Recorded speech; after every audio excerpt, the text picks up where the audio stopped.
thank you for the invitation, and thank you for launching this evaluation, and thank you for FINA for organizing this seminar. On behalf of the Ministry of Education, I'm very pleased that this evaluation is running smoothly towards the results, and my task here is to tell you about the mission and the reasons behind this evaluation. Just like Harri said, my name is Johanna Moisio, and I work for the Ministry of Education and for the Department of Higher Education and Science Policy for 3 more hours, in fact. This is my last assignment as a ministry's official. I'm starting in 2 weeks as executive director of the Finnish Union for University Teachers and Researchers. So I'm definitely following the university politics in politics and policies in future as well. But now I speak on the behalf of the ministry, still for 3 more hours. I was just cleaning my desk and my room yesterday, and I found many interesting archives on medical education and training. I found really some hot potatoes as well, some memorandums on plans, on projects where the ministry wanted, for instance, train nurses to become doctors, medical doctors. I've found many memos of Hannu Halila from the Medical Association on continuing medical education. And of course, that I kept all of those is a good sign, right? He has always impressed me and with arguing so well on issues. I always thought that this is really good material for me at the ministry. But I also found dozens of answers, written answers. I wrote on behalf of the ministers, altogether 6 ministers, since I've been there already for almost 13 years. Dozens of written answers to the parliamentarians. We have to give regularly to their questions. And many of those questions concerned medical education and training. What this all tells us, that I had all those closets full of files on medical education, and that even parliamentarians are interested in this, politicians are interested in your training, and it's interesting thing for politicians. Some ministers, what I found from my memos, was that some ministers have wanted to change the curriculum of medical education, of medicine. Other ministers or politicians simply wanted more of doctors and physicians. And when I went through those materials, I got the feeling that nearly, I think everyone has an opinion in Finland on the issue how the future physicians should be selected to universities and how they should be trained. That's the feeling I got yesterday. So your work, colleagues in medical schools, is interesting and fascinating to people, that's for sure.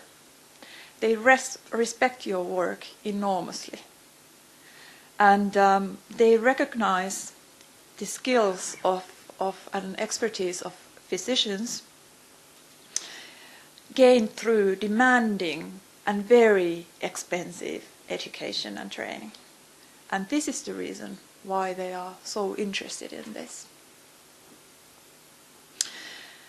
This is the reason why they also, the public and the people, the politicians and the heads of the ministries and universities, why they require so much from you. this is something we have to realize when we talk about the evaluation of this medical education, medicine. In a society in Finland where plenty of education resources have been decided to allocate to a rather small group of people, the students, undergraduate students of medicine, the expectations are high. With those resources, we must receive the best outcomes as Finnish people. So this is the challenge for both the students, the professionals, but also to the universities. The universities must produce the best professionals, and this is the reason why we launched this evaluation. At this point, I want to thank the Finnish Education Evaluation Centre for accepting such a challenge. I know it's not an easy job, but I think it's something that also develops the work at the centre. But basically the reasons behind the evaluation were twofold. Firstly, in recent years, Teppo and I, Teppo Heikkilä from the Ministry of Social Affairs and Health, and I from the Ministry of Education, have, together of course with many colleagues, we have reformed the medical and dental specialist training so that the steering of this specialist training has been transformed have been moved from the Ministry of Education to the Ministry of Social Affairs and Health. So now the steering of this training belongs solely to the responsibility of one ministry. And after that, the ministry has led the development of this specialist training very successfully and has had resources to pay attention to that and to the amounts and to the selection systems and to the quality of the specialist training. But evidently it has become clear that in order to meet all the challenges the specialist training is facing, especially when we are reforming our entire social and healthcare system, means that the undergraduate medical education has to have a solid basis for specialist training. So it's not enough that we only look at the specialist training and do developments there, but we must know, in a sense, that what the undergraduate training, undergraduate education has eaten. What is it in there? And just like Harri said, the Finnish universities have a high level of autonomy and a high level of autonomy in organizing and planning the teaching. But this also means that there is not that much of awareness what kind of things are within the undergraduate education. But we trust to the universities and we believe that they are going to the right direction. But of course, since we reformed the specialist training or the steering of the specialist training, this means that already some issues came on board, that we noticed that something has to be done. And concurrently, we have been discussing a lot about the nursing education, midwifery education, on rehabilitation, and many other fields of education that I have had the honor to follow. And there were similar kinds of issues that were popping out. And this is something why our minister just launched this summer a bigger project that my colleague Sanna Hirsivaara will lead now. And the project is called, this is a free translation, I don't really know what it's called in English because I don't think anyone else thought of it in English so far. Skills and knowledge in social and healthcare sector. Osaaminen sotessa, or something like that. And And this is a project where the ministries and together with the heads of the universities are supposed to look at all the fields in social and healthcare sector and those fields of education, in a sense that what could be done together, in a sense to make sure that all these fields and all these graduates from these fields have the right skills 2019-2020 when the social and healthcare reform comes into force. This is a huge job, but I think this evaluation is an important part of this project because this provides the food for thought for that project, and this comes right in time for that, since this project is running until the end of the governmental term 2019. But I said that the reasons behind this evaluation were twofold. So the second reason behind this evaluation was the fact that the quantity of the undergraduate medical education has been increased in recent years. And those decisions behind the increasements of the quotas of intakes to education were not easy to make.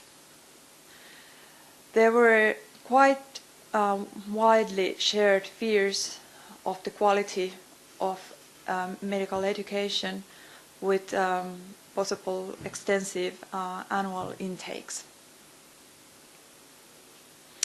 We took those concerns very seriously at both of the both ministries, and in the end, it was I could say at this point a truly political decision to raise the quality, the quantity of the medical education.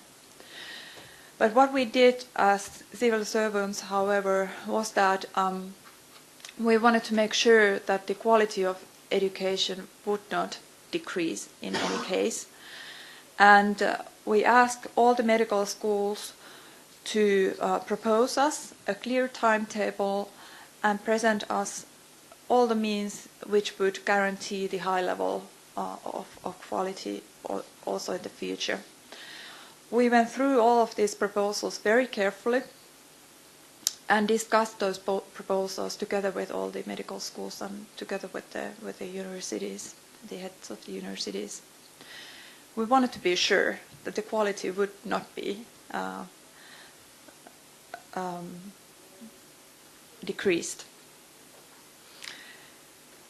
In the end, all the medical schools were very eager to raise the quotas for intake, and that was frankly a bit surprise to me. Thus, it's been very disappointing that the discussion of the quality of medical education for these larger groups of undergraduates started again a few years ago, because we wanted to make sure that the quality would be at very good level, even though they would take more students. And in the end, all the universities wanted to take more undergraduate students.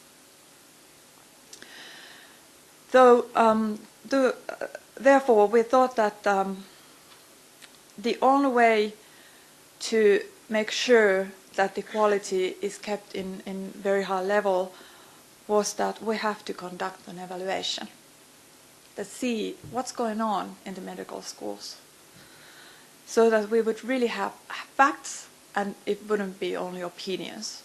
Because we didn't want to, the ministry was not that happy that the discussion was going public, so that some new newspapers, for instance, interviewed me and Teppo and some deans and so on, that there are some problems in your medical training and this is very bad. Are we receiving bad decisions in the future and things like that?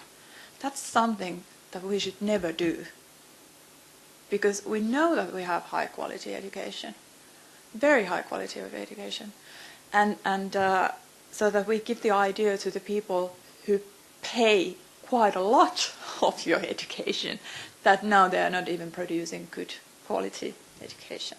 So this is something that that had to be stopped. So this is the reason why we decided to conduct the evaluation. So therefore, to simplify, the two main reasons behind the evaluation were the reforms being done in Finland in recent years, and then the increase in the quantity of undergraduate students.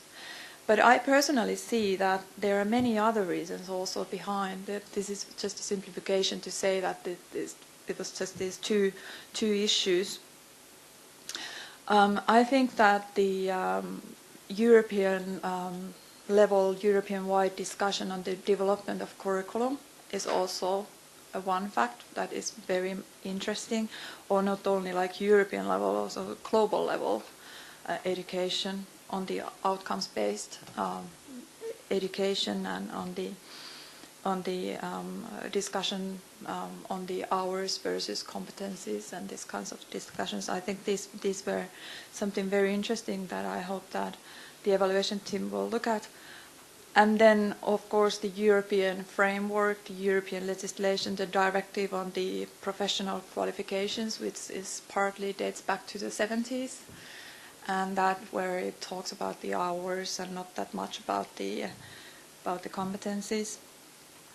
And then, of course, the Finnish university discussion, the university politics, in a sense, where one talks about the profilation of the universities, the strategies of the universities, where they emphasize their work, and so forth.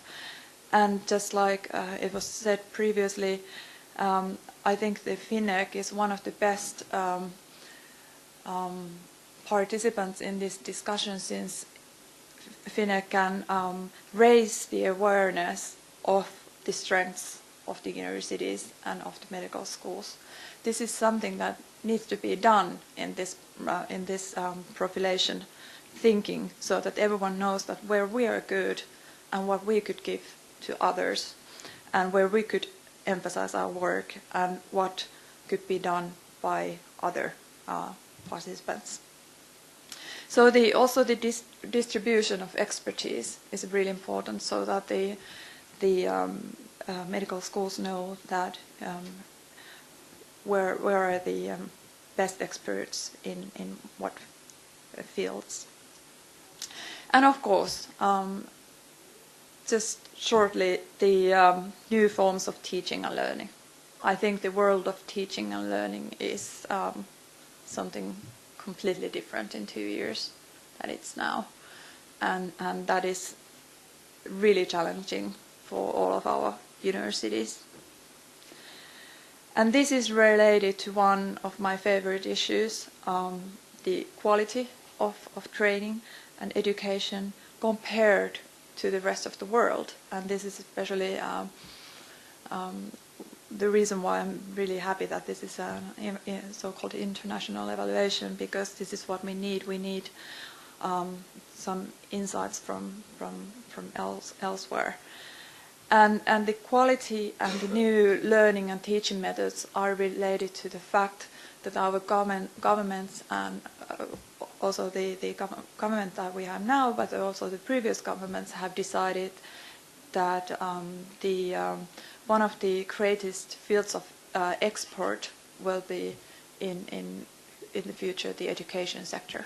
So that the education export is something that will be increasing in Finland, and this is something that I think the sector of medicine has probably not been included that much.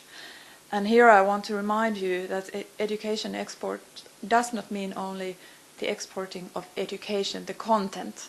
The education export means also the exporting of means and tools and way of educating, way of training. So it's much more than just the content.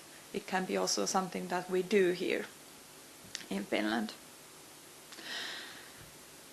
So finally, I'm very happy that this thematic evaluation is running and is carried by the FINA, and I'm happy that the center also gets the experience of doing this.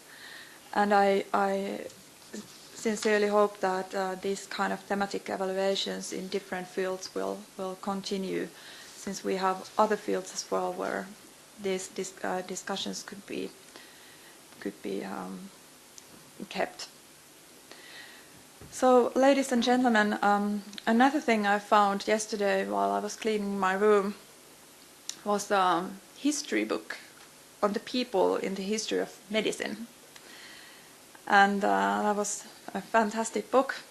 And I wish that this evaluation will continue developing the traditions of Finnish medical education and increase cooperation between the medical schools. And I hope that the medical schools will produce many more of Rosina Haikels and Elias Lönnroos, who were the true practitioners of Finnish medicine in their times. Thank you.